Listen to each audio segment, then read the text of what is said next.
एक सावत्र बाप आपल्या अवघ्या 1.5 वर्षाच्या चिमुकल्याची अमानुषपणे हत्या करतो आणि तीही त्या चिमुकल्याच्या आईच्या डोळ्यात देखत. आणि हे सर्व बघून सुद्धा ती आई काहीच पाऊल उचलत नाही. उलट हे घृणास्पद कृत्य लपवण्याचा प्रयत्न करते. बरं, हे सर्व झाल्यानंतर ते दोघे असंच वागतात जसं काही झालंच नाहीये.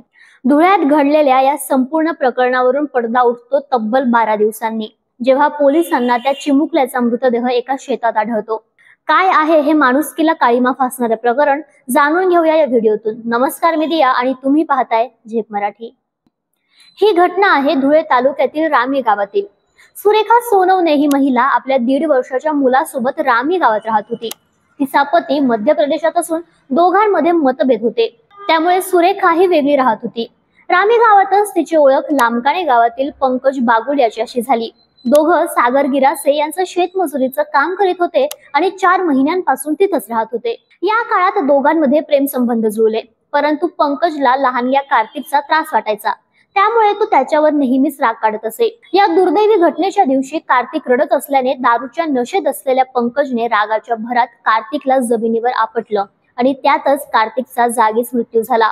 आपलं कृत्य लपवण्यासाठी पंकजने मृतदेह जवळच्या शेतात पुरला. विशेष म्हणजे कार्तिकची आई सुरेखा सोनवणे हिनेही या संपूर्ण घटनेत पंकजची साथ दिली.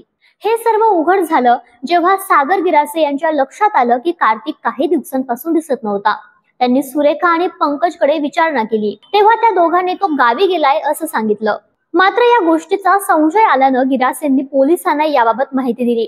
पोलिसांनी तातडीने शोध मोहीम सुरू केली आणि तब्बल 12 दिवसांनंतर लामकाणी शिवारातील एका शेतात लहानग्या कार्तिकचा मृतदेह आढळला आणि तपासादरम्यान दोघांचं सत्य समोर आलं.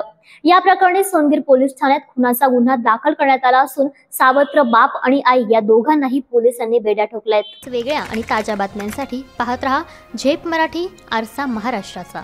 संपादक प्राध्यापक अनिल चव्हाण, धुळे.